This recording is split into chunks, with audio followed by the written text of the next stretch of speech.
And we're going to get it going here. Moto number 2 on speed of the 450 class. Can be a yellow one there, Wygant. Yeah, that's Brett Metcalfe on the 24. A couple riders tangled up on the outside of turn 1. Metty's going to lead him around the Rockstar Makita Suzuki and his teammate Ryan Dungey with him. And Dungey carries the momentum and takes the lead. Chad Reed right there in 3rd. Jake Weimer not too far back in 4th, but right now, Jeff, Ryan Dungey leading them around. And as they start to sort out here and establish the positions, looks like Weimer in 4th and possibly Ricky Dietrich, in 5th on the Yamaha. So look at Reed and Metcalfe, pair of Australians battling for 2nd. Reed on the 22, able to secure that spot. Metcalfe right behind him. And Dietrich going to try to run with Metcalfe here. You see Dietrich on the left side of your screen, the blue Yamaha. Converted over, was an off-road racer, did some enduro cross and all that technical riding. Now a motocrosser and doing a good job. Well, clearly you can see that there's 2 riders so far this summer that are totally dialed in and ready to go racing each time the gate drops. Talking about Ryan Dungey, your leader, and Chad Reed right here. These guys already have 3 or 4 bike links over Metcalfe. Man, they're going to be hard to beat this summer if they keep starting and everything like this. Well, it was like this in Moto 2 last week from Hangtown. The difference is, where is Ryan Villopoto? Another bad start for the number 2. He was battling with those guys a week ago, but he can't battle them today if he's starting as far back as he is. Still Dungey, Reed, Metcalfe, Dietrich, and I think we're seeing Davey Millsaps now showing his face. There's the number 18 in the hunt as well. He has gotten around Weimer. How about Ricky Dietrich? We talked to him right before this moto. We said, hey, good job, top 10. He's like, nah, I'm not happy until I'm in the top 5, and that's where he is right now. Well, here comes Kevin Windham. Yep. He's going to jump in there probably about 5th or 6th. So good start after not finishing that first moto. We'll see if the advantage of not having to ride in the heat and be dehydrated and fatigued, if he can use that to his advantage, or if not finishing that first moto just gets him off of his rhythm and, he kind of doesn't have the flow of the track. We'll see. But Kevin Windham, certainly one of the most exciting veterans out there. And right now, he's putting the hammer down. Looks like there's Villopoto. Yeah. He's got to put the hammer down. He's got Ryan Villopoto right behind him. Then it's Michael Byrne on the Butler Brothers Suzuki. Here is Villopoto going after Windham. Windham 14 and Villopoto number 2. Well, and notice, this is Villopoto. See if he gets up the inside, just over the yellow markers, finds the hot line. Takes the spot from Windham, but you can already see here in Moto 2 that there's still some wet soft spots, but the riders are able to use more of the track because it's dried out some. And so in those spots that were really wet and deep that they tried to stay away from because it would bog the bikes down, now you can really use the full track. And Villopoto just may need it as he comes through the pack. Aaron, what have you got going in the pits? Talk about frustration for Tommy Hahn Bean from Texas. Tommy, here Moto 2, you find yourself in the pits. What exactly went on? I guess something, my gas tank broke. We just got these aluminum tanks made. Something broke. The cap was tight. It was sloshing gas everywhere.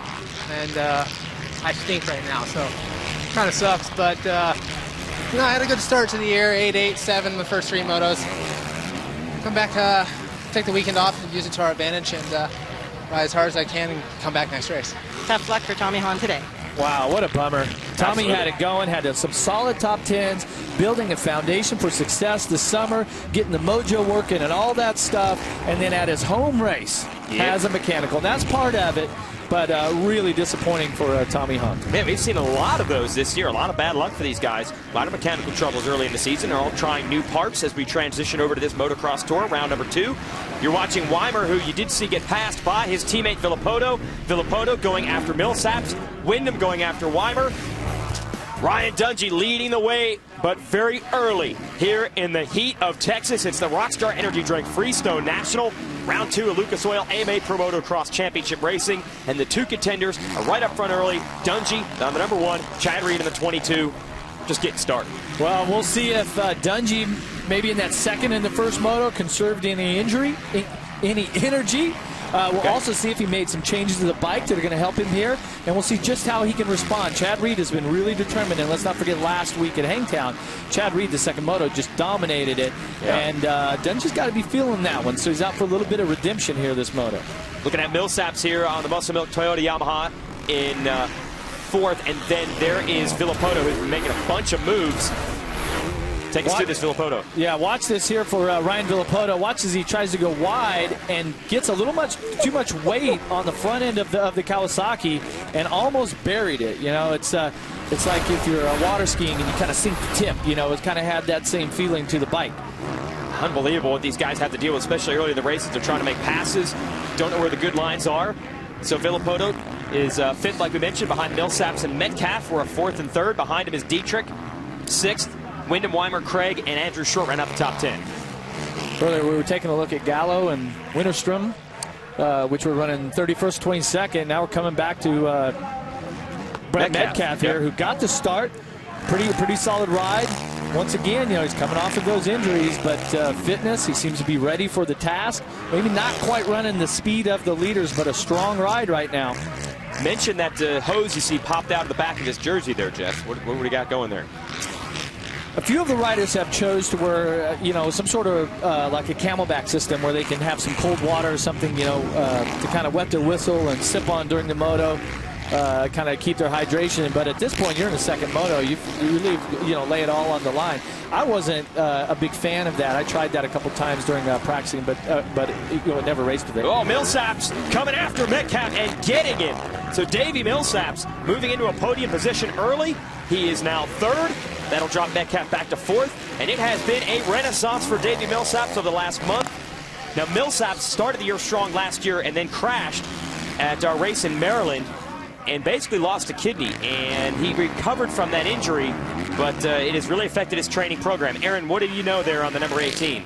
Well, guys, apparently he had just a phenomenal week this week. He had 2 days of riding back in California. They ended up testing the shock on Wednesday and then a new pipe on Thursday. So a lot of time on the bike. He says he feels extremely loose coming into this track. And this is one of those tracks where you need to ride loose to conserve a little bit of energy. Yeah, Millsaps has a totally revamped training program. I found out because of the kidney problem, he was training hard. He was still tired. Wait a minute. Chad Reed has lost a bunch of ground.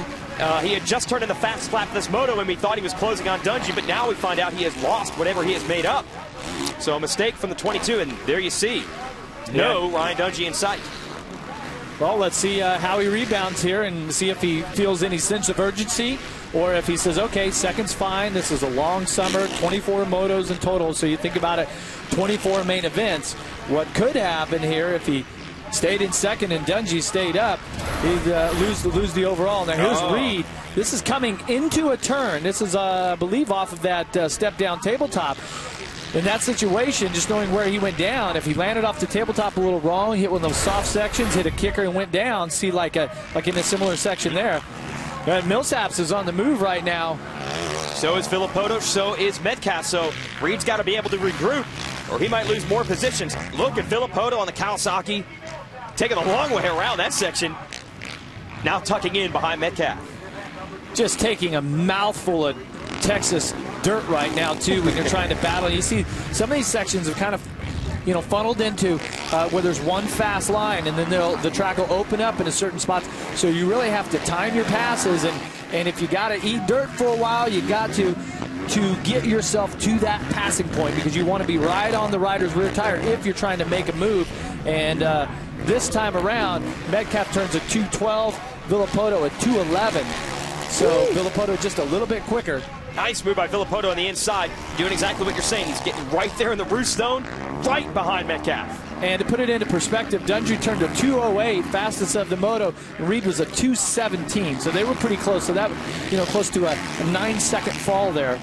And which 9 seconds doesn't seem like a lot when you hit the ground, but hey, this is what these guys do for their profession, right? They have a passion for this, and just incredible ability to remount even after a hard fall. This is the corner here where Reed went down. Yeah, these guys are battling for tenths of a second, so you lose 9 seconds in a lap with a crash. Big difference. Wyndham making the move on Dietrich, so much better performance from Wyndham. They've got the bike figured out, and he is now up to the number 6 spot.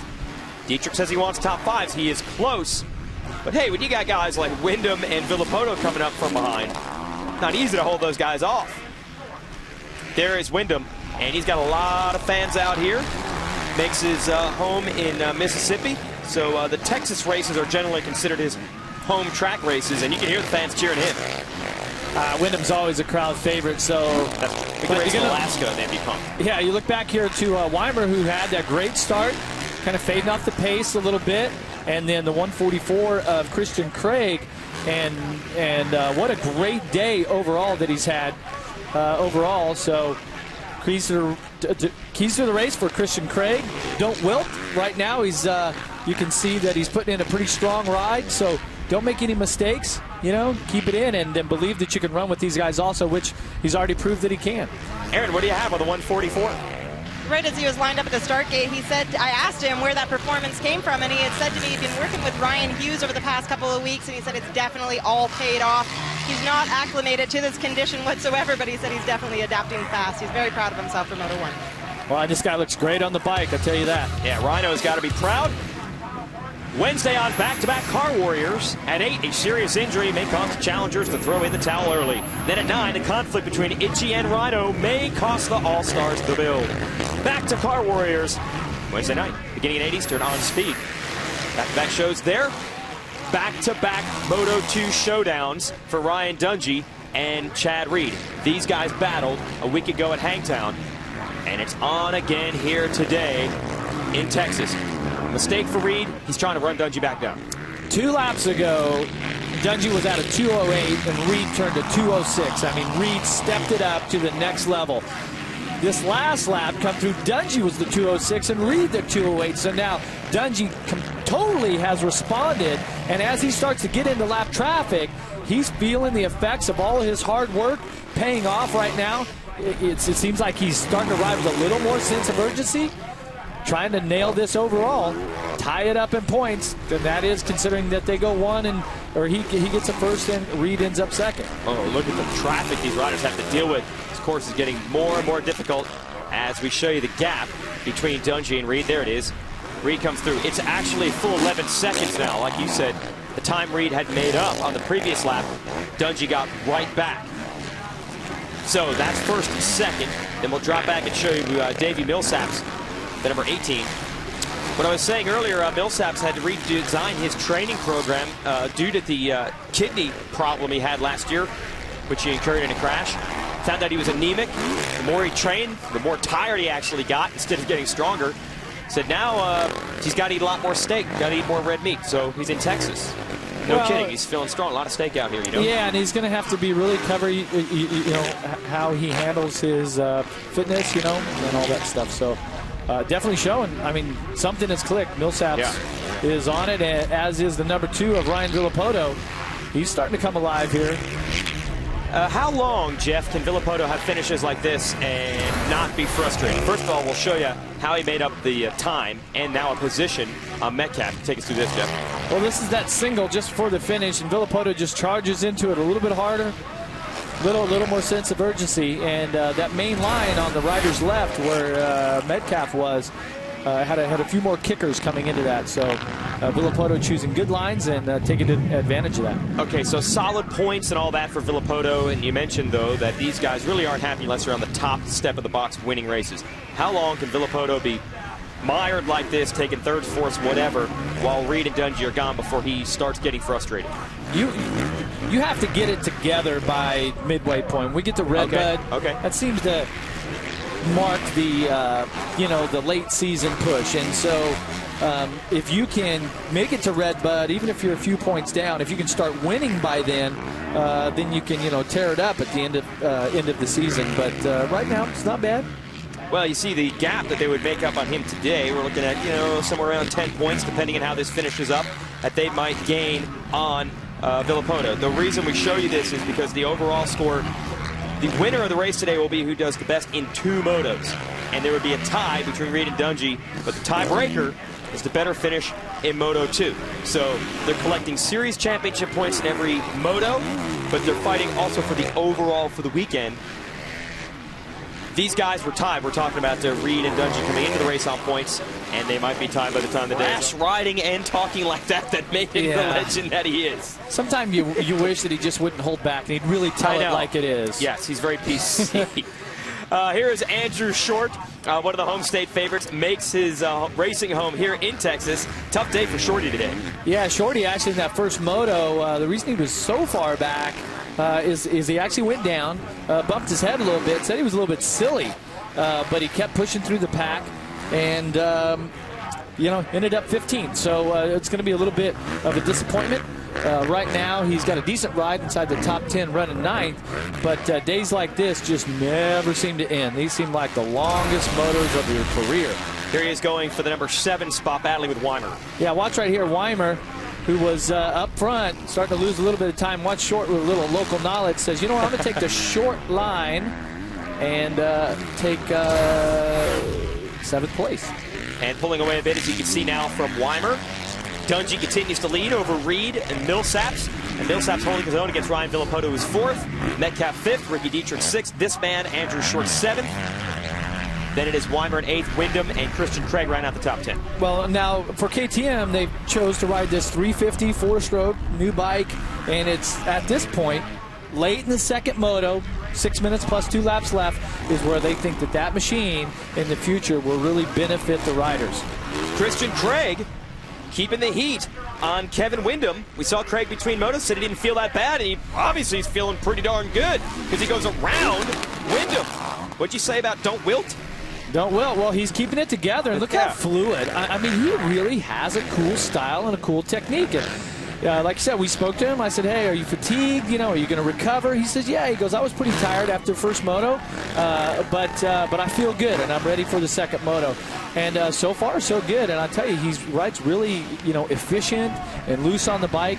It's when you ride tight and you're holding on and you're tense stuff everywhere, that's when it just seems to zap the energy out of your body. And you just cannot train hard enough to ever be in shape if you don't ride fluid and smooth. Just saw Ty Simmons, a young Australian, go by in 11th, and 12th here is Les Smith, the replacement rider for Justin Brayton on the Muscle Milk Toyota Joe Gibbs Racing machine.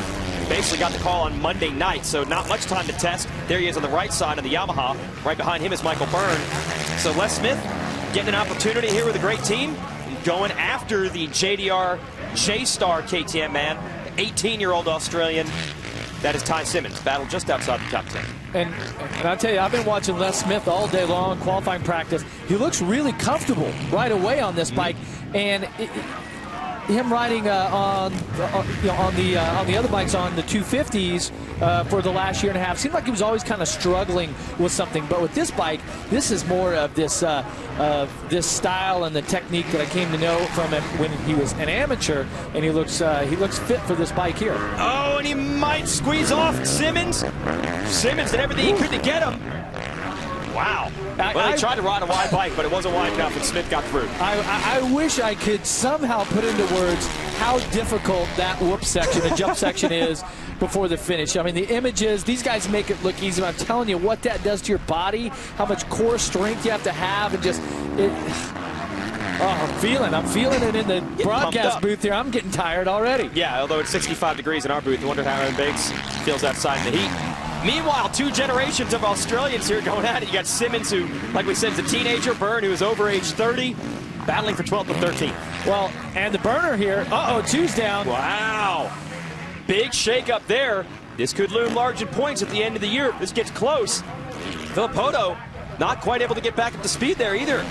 Well, I'll tell you who is up to speed, and that's my buddy Michael Byrne here. Look at him starting to get comfortable here on this Suzuki. Hasn't had much time to test and practice. This is his first year with this team, so they're trying to get their setting done. But just like Les Smith, I really like what I'm seeing out of Byrne's technique, and he's really fluid on the bike. He seems like everything's starting to come together for him. And Simmons also one of those KTM 350s. He's one of the bigger guys out here, but he says he likes that bike. And the fans like what they're watching. Fun Memorial Day weekend race here in Texas. Great racing here. 450 class of Lucas Oil AMA Pro Motocross Championship Racing. And 2 Australians duking it out. 942 on the orange bike, Ty Simmons. 26 yellow bike Suzuki is Michael Byrne, and they want to put those bikes in the same exact spot, Jeff. And I'll tell you what, Michael Byrne lives down in Tampa, Florida now. Him and Reed train together, and he says it's so hot and so humid down there in Florida that it makes coming to this race seem like a cool afternoon. of motocross racing. So this is kind of one of those situations where your hard work and the hard days are during the week. Try to make race day easier. Man, it is not easy to get by Simmons. He has proven stubborn for Les Smith, now for Michael Byrne. Ooh. Got the hops, did not get the right sequence. That's because he had to go to the right through that little dog leg, and there's one extra jump on the right-hand side. He pulled up next to Simmons and just couldn't make it past Simmons. Holding tough. Holding tough is Ryan Dungey. Also, he has a big lead now over Chad Reed, 21 seconds. So way to respond for Dungey after taking a beating from Reed last week. And look just to the back of Dungey. I saw Kyle Chisholm, who took a really hard hit in the first moto. Good to see him back on the bike. Progressive whole shot replay here. That's Metcalfe sweeping, and he's going to get it. Take us through that. All the way through. He just really gated. I mean, about 50 feet out of the gate, it was nothing but that yellow fender way out front. Now we have another yellow fender that's way out front, but this time it's got the #1 plate, the red #1 plate, which he will sure to keep here if he is able to finish this moto off and win the overall, the moto and the overall. Yeah, we had a little bit of controversy coming into this one. Chad Reed won the race overall last weekend, but he and Dungey tied on points. If you saw our grid earlier, they both had a first and a second in the 2 races last weekend, so they were tied in the series standings. So they both have that red number plate background, signifying that they are the series leader. Reed said, hey, I won the race. I should be the only one to hold the plate. Well, guess what? At our next race at High Point, Pennsylvania, they'll still be tied if it ends like this, and they'll still both have the red plate. That's what the rule book says right here. Look at this battle. Metcalfe and Dietrich. You know Dietrich's going to be strong late in the race. He's used to racing 2-3 hours off-road, 30-minute moto. Nothing for this guy. Yeah, this is nothing. Here, 35 minutes. Yeah. But I'll tell you what, Dietrich, though, he is really good at motocross. He may be able to go through the trees and through the woods and the desert and all that stuff, but when it comes to this, I mean, he has been exceptional. He's been a great add to this Valley Motorsports Rockstar Energy Drink Yamaha team. And late in these motos, when it's hot and nasty, it's when he really seems to excel. And by the way, while you watch these two battle it out for 4th and 5th, they too have gotten around Ryan Villopoto. You saw Villopoto fell down a couple of laps ago, so now Villopoto losing more points. He is 6th at the moment. As far as the overall today, again, Dungey and Reed would be tied with 2-1 and 1-2. The tiebreaker goes to the better finish in the second moto. So Ryan Dungey is looking at an overall win in Texas unless disaster strikes. And you look at the countdown clock top of the screen. Not much time for that to happen. Yeah, and just I seen it across the top of the screen there with the running order at the very end of it. I saw 36 with Porcel. Tommy Hahn, of course, is out. So Moto Concepts Yamaha just really having a tough day after some good qualifying efforts by their riders. Here is Dungey trying to polish this one off. Porcel rode very strong at the beginning of our first moto today. Was running second and then pulled off. Wasn't comfortable. They've made major changes to the bike this time. I'll talk about that. Well, they're going to get to do it now because he's not even running, so they can already start washing the bike and making some more changes. Said that they changed the offset of the triple clamps, which extended the bike out a little bit, and didn't pay off in this moto. So Porcel is struggling. Ryan Dungey is not. Ryan Dungey has a big lead here late in the second moto, but he is slowing dramatically and I believe coming to a stop. Jeff Emig, it's over. The bike has stopped, and Ryan Dungey's race win, points lead, moto win, it's all about to go out the door. Where is Chad Reed, who is second? Where is he? Still has not caught Dungey. See a couple of the Honda technicians run over. There's your new leader. Unbelievable. Now, we mentioned mechanical troubles for a lot of riders so far this year, but nothing that dramatic. Dungey had a 25-second lead, and Chad Reed is going to inherit this one.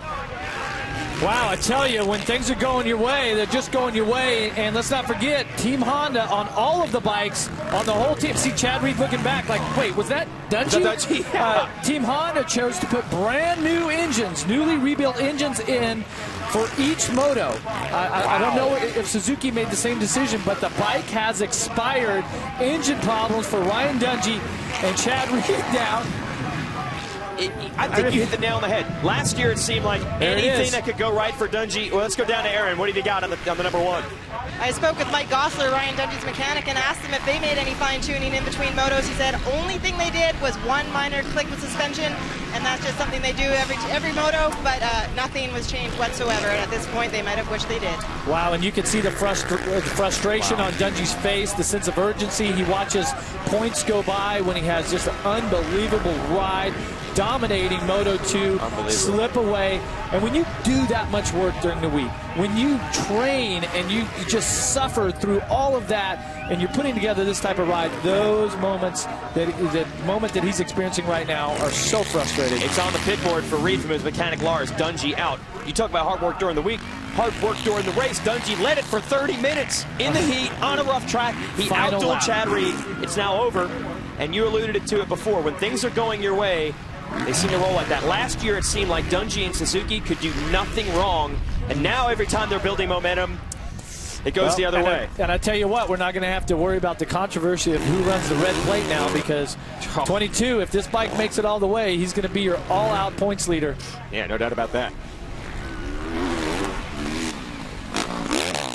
So, Chad Reed got about half a lap to go. He's got to be as surprised as anyone. And started out the year as really as a true privateer, was doing it with help from a pro circuit and a couple of, there's Dungey. Now Reed's got the full factory Team Honda help. They had mechanical troubles in the first moto at Wyndham, so it's equal opportunity this series. But for Dungey, this is going to be a major hole of points to dig out of. Well, if there's anybody that can do it, it's Dungey. He showed here in late in the second moto when it's hot and all that he was up to the task. I think Chad Reed is right there on pace. They obviously were going to split motos again here today, and it looked like we were going to have a points tie at the end of this. But hey, this is part of it. 24 motos, the most grueling sport in the world, and with the best riders in the world. We call it AMA Motocross. And you might say, man, how could they let this happen? But it is impossible to replicate this type of heat and intensity when you're testing these motors. You really don't know until you go racing. Yeah, these four-stroke engines just run at such a higher temperature. There's so many more moving parts and so many things that can fail as opposed to the old two-strokes. Chad Reed, just like last week, he's keep looking back like, wait a second, am I going to win this thing again? Wow. That should move Millsaps up to second, and Ricky Dietrich might just be on the podium by the time this one is over. Checkered flag coming out. Chad Reed wins in Freestone, and he did it thanks to bad luck for Ryan Dungey. So here's the hero, your winner, and there is, unfortunately, the zero as far as points go. Ryan Dungey and his mechanic, Mike Gosler, and I cannot remember the last time in an outdoor motocross race one of Mike Gosler's bikes didn't make it to the finish line. He is one of the all-time great wrenches. Chad Reed wins. Maximum points today. Incredible turn of events. That's why they run the races. What more can you say, Gosler? What more can you say, Dungey? We'll be back next week.